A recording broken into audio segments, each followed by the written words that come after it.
Welcome to the number one Bengals podcast. I am Dadio Maktouk. As always, I'm joined by Dr. Hodgie the Electric Kismoji and John Sheeran. And guys, we have probably the best guest for any show in any time, for any team, for anything. Yeah. Guys, we have Joe Goodberry on the show He today. is. Okay. Joe Goodberry is a brilliant analyst. He's a charismatic, fun guy.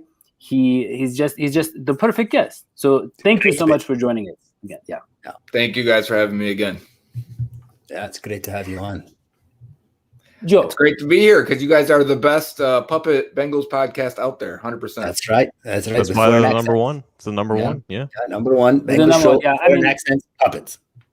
Number one. I don't like to brag, but yeah, we are the only Bengals podcast called the number one Bengals. But look, Joe, we have 5 people watching the show right now, and that's great. I mean, those are record-breaking, kind of ratings. But from what I've gathered, that is basically just your household, right? I mean, because I know that your daughter watches the show, and then you have a big family. So I'm assuming it's just your family watching us. Yeah, that's probably exactly what it is. There is 5 people in here, my wife and I, and 3 kids. And the youngest, I'll have YouTube going a lot, and I subscribe to your YouTube channel, as everyone should. But the videos will come across and just automatically play, and she stops every time. And just like I notice her, she's just watching the TV. Doesn't know what's going on. I'm sure she's 4. She doesn't really care about football, but the puppets keep her going.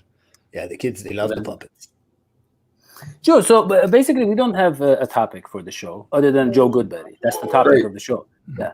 But yeah, well, hold you probably. But I was just going to say, yeah. So if you have something in mind you want to talk about, because I know you've been in retirement for about 5 or 10 years, and you probably, I don't know how much you know about the team. We have a new quarterback. His name is Joe Burrow. I mean, there's a lot you need to catch up on. Yeah. But I mean, anything that you feel like talking about is fair game. Can I ask Joe the Hodgie? first question? Can I ask Joe the first question?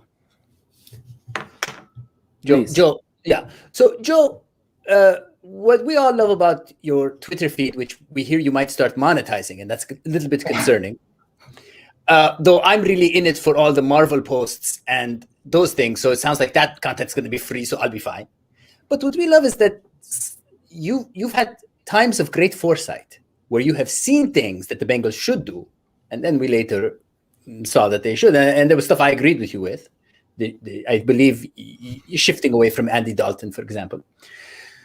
Question. You have 1 minute. You have Mike Brown's ear for the upcoming season, the changes that must be made. You have 1 minute, and Mike Brown says, Joe Goodberry, I'm listening. What do you tell him? From this point, so we already have this coaching staff. There's no going back. You have everything. Everything is what it is. Right, You from got this day. Yeah, from this day forward.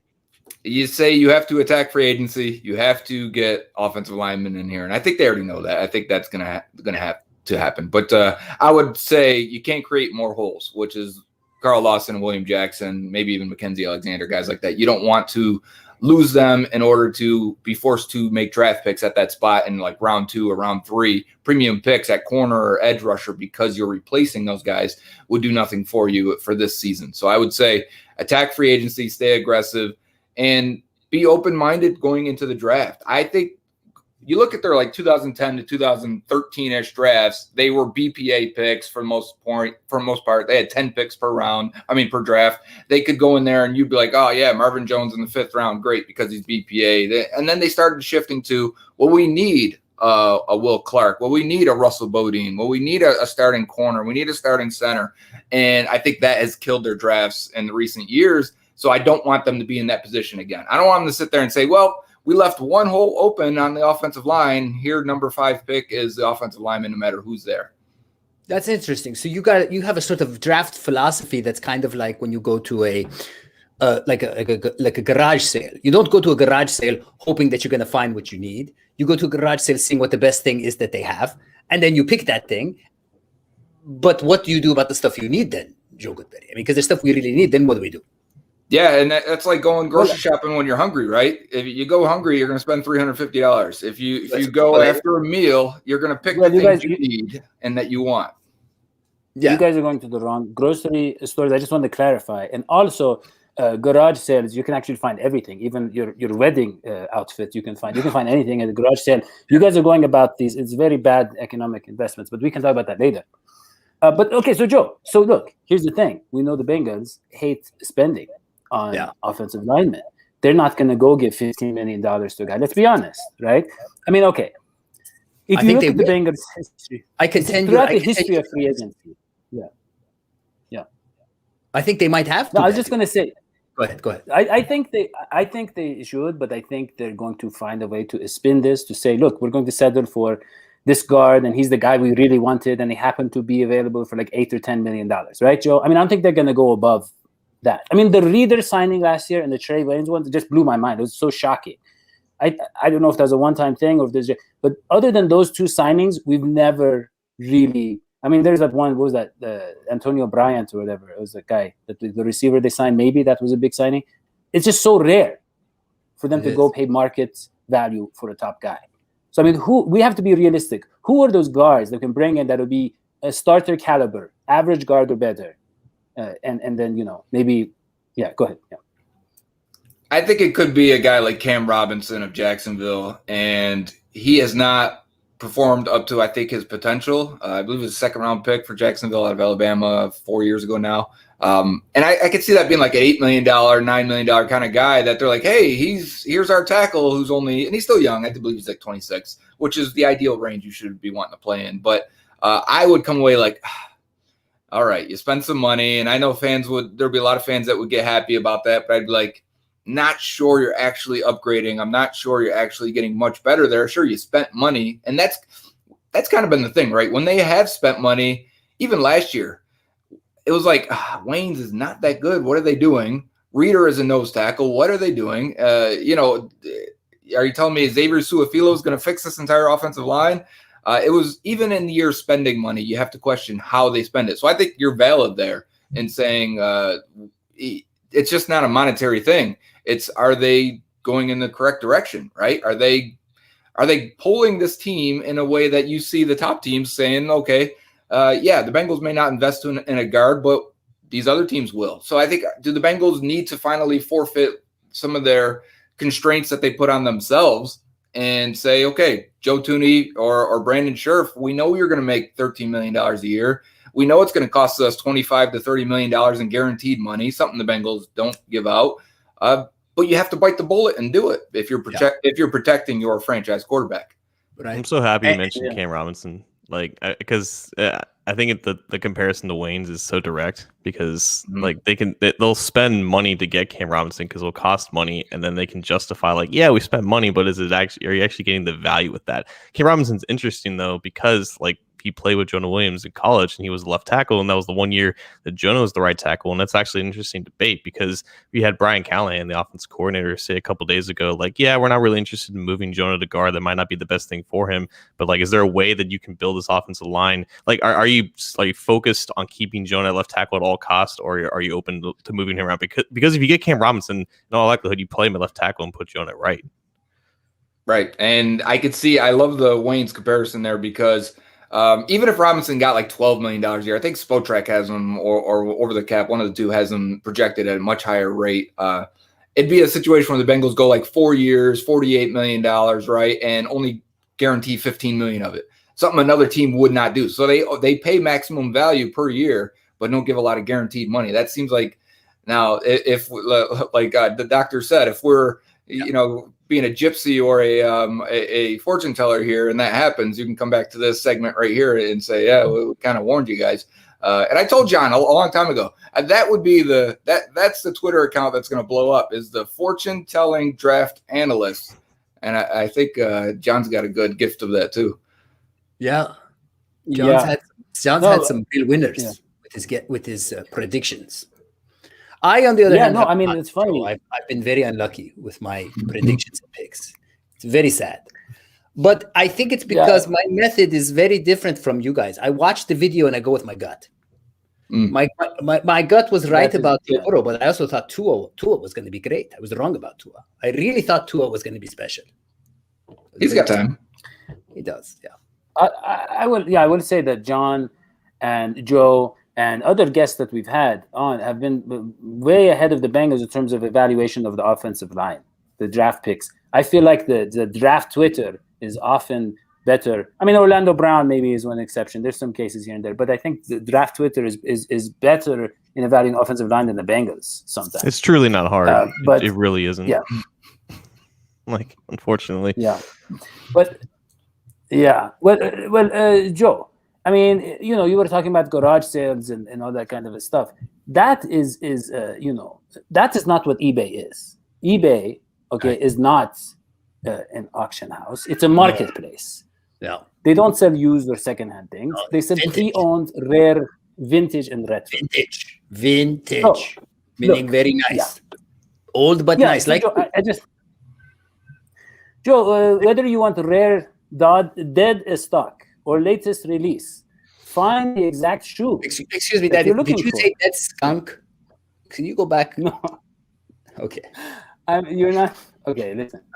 Rare, dead stock. Dead skunk. Okay, dead stock. Hold on, let me show you a picture of dead stock. Hold on. Let's see. I got a screen share with this. There you go, guys. We don't see it. You see that? Nope. Unless that. Oh, there we go. Dead skunk. So this. Okay. Yeah, dead skunk. Look, as the original sneaker marketplace, eBay is the place you go to cop the pair you've been eyeing. Okay, and with eBay's authenticity guarantee, your sneakers are meticulously inspected by independent professional authenticators. A team of experienced sneaker authenticators verify the box, logo, stitching, and dozens of other inspection points. Each sneaker receives authenticity guarantee, includes digital stamp of authenticity, and protects sellers with verified return process. Guys, if sneaker sellers are out there, eBay has eliminated selling fees on sneakers $100 or more.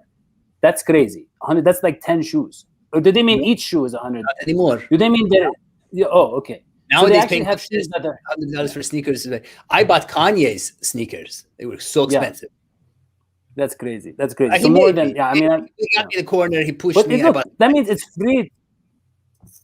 So that means it's free to sell or flip your collection. I didn't know they charge for flipping shoes. I don't know. And it's some game that I don't know. But yeah, so guys, go to ebay.com/sneakers. eBay, the world's best destination for discovering great value in the collection. Yeah. Daddy, what's this? This copy you gave me here. It says also the show wants to wish everybody a happy Kim Jong-il Day. It's February 16th is Kim Jong-il's birthday, and the factory, Happy Time Factory. What is this, Dadio? You sold out, man. Well, no, it's just this was. Well, eBay pays well, okay, but the show has a lot of costs. I mean, just bringing in Joe is going to break the budget for this month. But here's the thing. Okay, look. Okay, Joe, I want to go back for a second. The reason I was asking about guards is because I think that Panini Sewell is going to be available, and I'll tell you why. Wow. He tweeted something about the Bengals fans or who they or something. He liked the picture of Joe Burrow. And he, what else did he do? He also follows a lot of Bengals coaches and players like Paul Alexander and former player Willie Anderson. And I think I heard he follows Joe Burrow and whatever. I think he knows something. I think he knows that the teams ahead of the Bengals are not going to take him, and the Bengals are going to take him. So I think we're going to have a left tackle, cornerstone, and then Jonah obviously on the rights. What do you think? Can he know that really? I mean, is it up to him?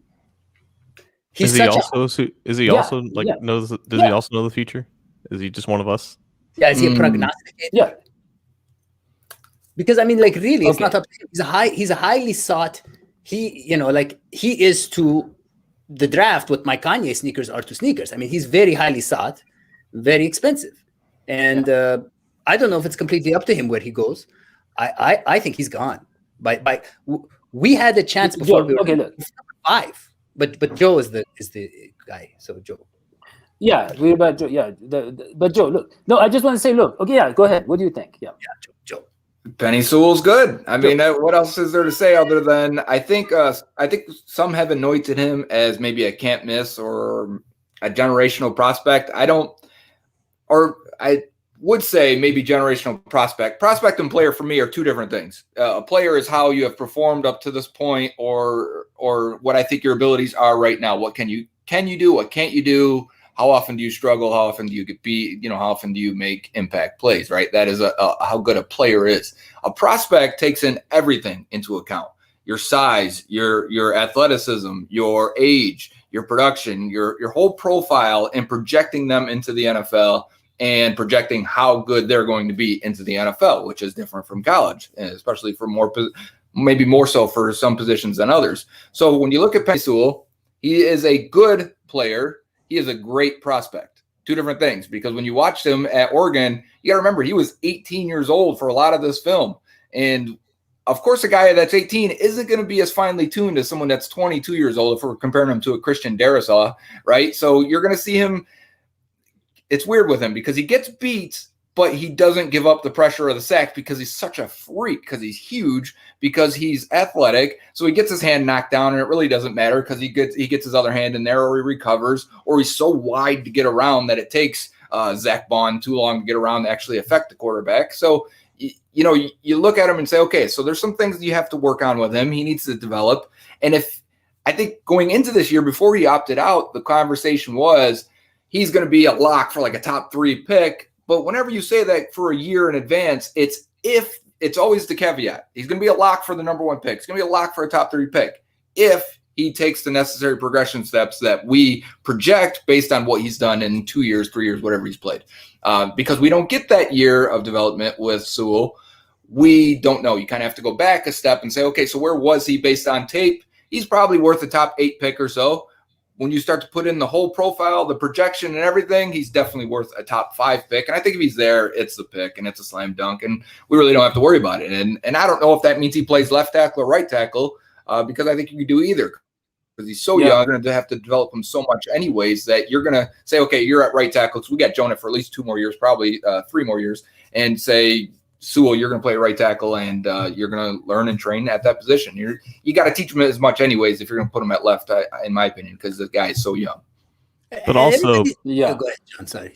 Yeah. So like what Joe said, because back like this time last year, he was already touted as this all world tackle, and there's nowhere to go but down from there, right? Like he can only be the first overall pick in terms of like raising that stock. So naturally, everything after that is going to be slight nitpicking. That's kind of what we've seen over the past month or so. And had Sewell played in 2020, all these questions that we have about him, they're probably not questions anymore, because a guy like him who has the profile of the athleticism and the size and everything, those issues on tape, they probably aren't issues anymore in 2020, and then all those questions kind of get erased. So that's really what it comes down to with the Bengals, because usually when they take a guy this high, there's not a lot of questions with them. Think AJ Green, think Joe Burrow. Sewell has more questions than both those guys as prospects, but had he played, we might not have those questions. So it's really going to be, are they going to just bet on the potential, or are they going to take a guy that they're a little bit more sure of?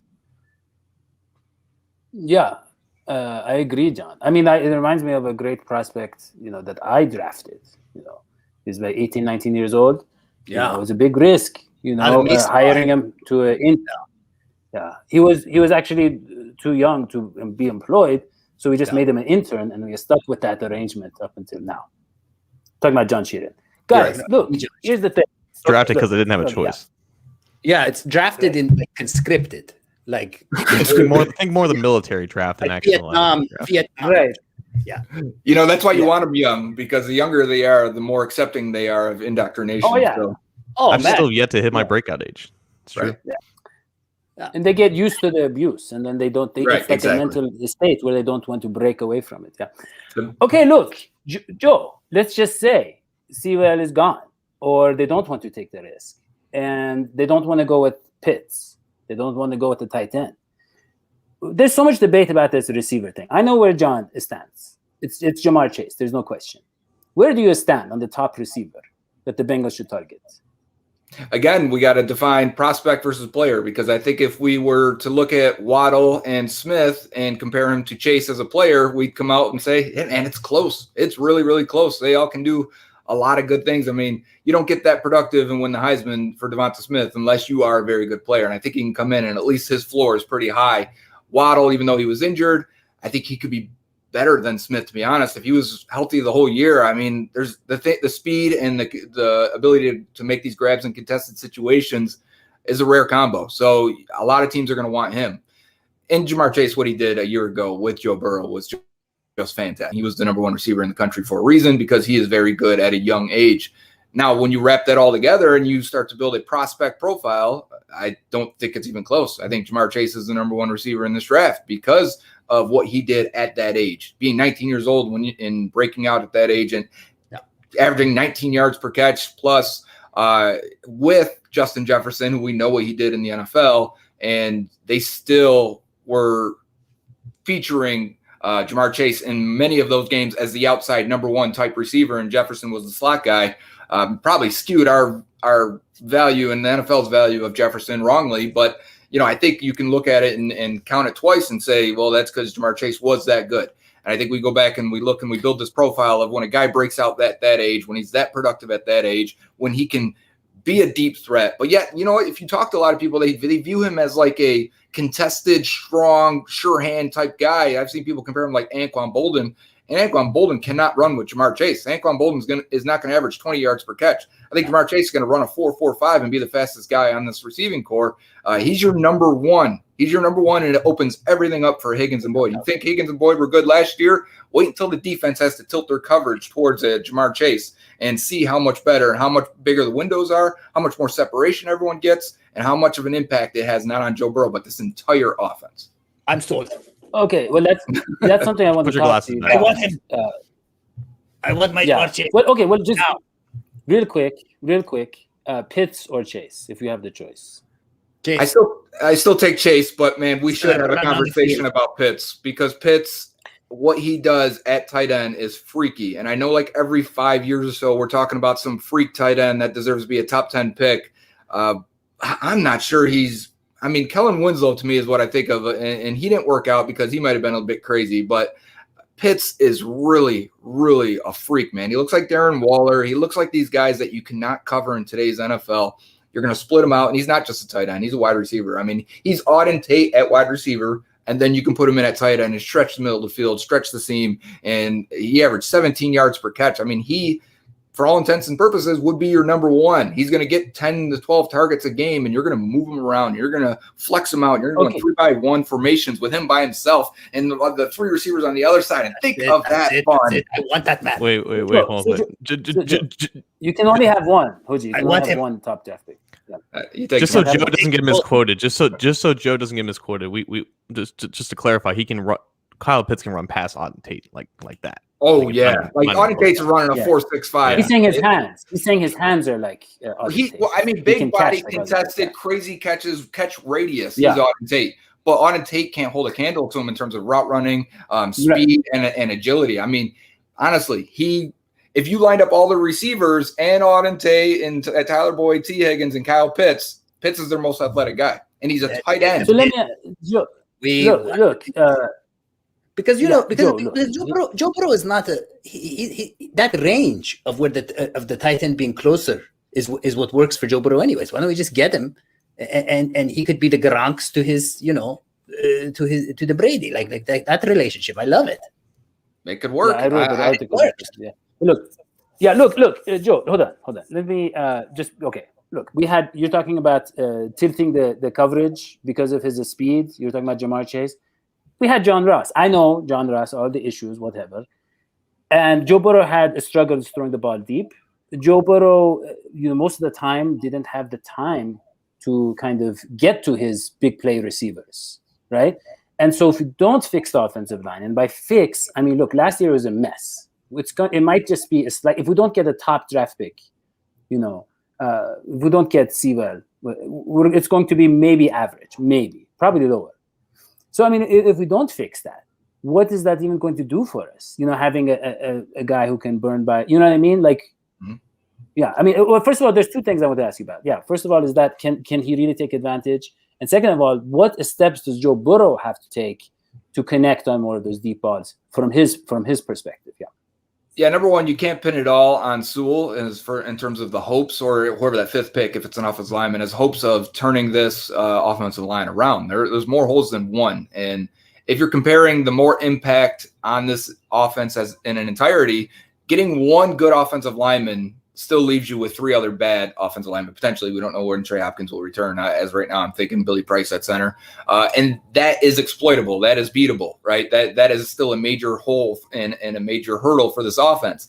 Adding 1 receiver right now impacts the receiver group completely. Adding 1 tight end impacts the receiving group completely. So those guys, you could argue, will have more of an impact on the offense and Joe Burrow's production. But you also can't pin it all just on that 5th pick. They need to attack free agency. It's not even an option. They can't just say we're going to draft a guy at 5. And even in round 2, that's not enough. They need to go out and get these guys because rookie linemen can be very hit or miss that first year, or at least in definitely in that first half. You look at like Andrew Thomas last year, the first offensive lineman taken. His first half of the year sucked. And it probably got the offensive line coach fired, and he played a little bit better in the second half. But still, comparable to what Bobby Hart gave you last year. And I know we don't like Bobby Hart, and he's probably the symbol of this offensive line in the last 3 years, and we'd like to move on from that. But we're talking about small bits of getting better when going to a rookie offensive lineman to what Bobby Hart gave you last year. Now, no, there's no saying Hart will give you that again because throughout his career, he hasn't been close to that. That was his best career year, so we should expect him to probably regress a little bit. But the point is, 1 offensive lineman isn't going to give you drastic improvements. They need to add 3, 4 guys if possible. 2 in free agency, 2 in the draft would sound great. So, in terms of can you get the deep ball, I think the misconception also is that you need 5 seconds to throw a deep ball. It's not. The ball comes out in 2.5 seconds, 2.25 seconds a lot of times. You watch these guys drop back and throw. There's no pressure there. The ball's getting out before that happens. It's actually about getting the mismatch you want first, pre-snap, more than anything. Let me just do. I mean, look, I agree. The deep ball comes out pretty fast, but I think the confidence that the offensive lineman has, like when you look it's kind of like their mechanics.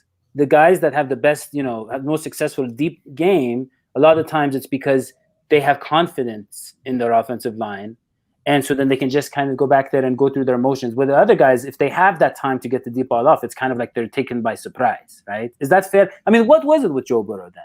Why was his deep ball inaccurate? Yeah. It has an effect. I mean, don't get me wrong. If you don't feel like you can get to that second or third guy sometimes, maybe the safety jumps on your number 1 read, right? And now I don't have time to reset and come back the other way and hit a guy on a deep crossing route or whatever the case may be, right? So I'm thinking of already decided pre-snap reads of, all right, I got 1-on-1 on the outside. You drop back, you throw. Offensive line does not affect you at all unless some guy completely falls on his ass at the snap. So at those plays, you can still get deep balls off. And the Bengals did a lot last year, but it ended up being just that Burrow wasn't very good at it, and the receivers weren't very good at it. A.J. Green was a disaster on almost every single deep pass. I'd love to make a super cut of just his deep balls from the past year because it was ugly. He missed a lot that were in his range. He could not body through anyone anymore. He could not gain separation. He didn't go up for any of them. So that is not a helpful situation when you got a receiver that they kept trying to feature in a lot of games that almost gave you nothing in terms of production. You could plug in Josh Reynolds into that role, a mid-tier free agent, and you probably get better production out of that receiving group, and it helps Burrow's numbers overall. But Burrow can be better. There was a lot of deep balls that just weren't there. We know arm strength isn't a strength of his, but that also affects your accuracy deep, and I think that did in a lot of ways. And I do think it can get better. And timing with the receivers, not having an offseason at a camp, and having no A.J. Green because he was injured in camp again, it has an effect. So what do you do when Burrow is now injured and may not have a camp and offseason again? I think it's hard to just say he's going to improve automatically without being able to put the time in to do it and then not have the time to throw at these receivers. So what do? You got to elevate the pieces around him. I think you need to add receivers. You need to add offensive linemen to make him better. Well, yeah, I mean, adding Jamar Chase because of that chemistry. I really do believe that some quarterbacks, the nature of the ball that they throw fits certain receivers better. Do you know what I mean? Like I've seen this with Andy Dalton. Sometimes people laugh, but I saw that his timing with Brandon LaFell was very good. Even though Brandon LaFell was not a great receiver, but they had it was interesting. Inside breaking routes. And yeah. LaFell ran him well and Dalton threw him well. Exactly. There you go. I never knew that was the reason, but that makes sense. But look, so yeah, it was Jamar Chase. Is there something was there between those two? And so it's possible that adding him would do that. And also, I don't know, this might sound, kind of might seem kind of like a simple solution, but, I know Jeff Blake trains people to throw the deep ball. I wonder if they would, if he'd be willing to work with him, because Jeff Blake was only like 6'1" and wasn't like a huge guy. I mean, so it's like, where is he getting this arm strength? He says it's a finesse throw, and he has the certain mechanics to getting that beautiful rainbow. Yeah. And so I wonder, I think Joe Burrow has the same physical strength as Jeff Blake, so he should be. I don't know if that's something they'd be looking into. Yeah, you don't need John, any crazy strong arm to throw the deep ball. A lot of it is timing and accuracy. So we saw Burrow was really, really good at LSU throwing the deep ball, and I think there's no reason to believe he can't at least get to average in the NFL doing it. And if that's the case, it's going to be a big boost for this offense. Absolutely, yeah. And I mean, speaking of big boost, being on the show was a big boost for our show, and obviously we have 25 people watching. That is about 20 more than our average. So thank you for everybody for tuning in and watching Joe Goodberry. And honestly, guys, this movement, the number one Bengals podcast, we're just getting started. Okay, we're just getting started. You've seen nothing yet. Yeah. Okay, so don't forget to subscribe to the show. And Joe, is there anything? Look, someone commented about your hat. They said, "I love that hat. I want to get a hat like that." You can get Joe Goodberry's hat. I think reach out to him on Twitter, right? More will be coming soon. Yes. Okay. Yeah. So just you can reach out to Joe and get one of those hats, and you can subscribe to the show. Leave a 5-star review. That is all we have for this show. For John Sheeran and Dr. Hodgie, Director Moji, we stepped out. I don't know, probably to save some sort of creatures for some very elitist event. And for Joe Goodberry, I'm Dadio Makdouk. That's all we have. We'll see you next time. So long, Sweetie. Bye.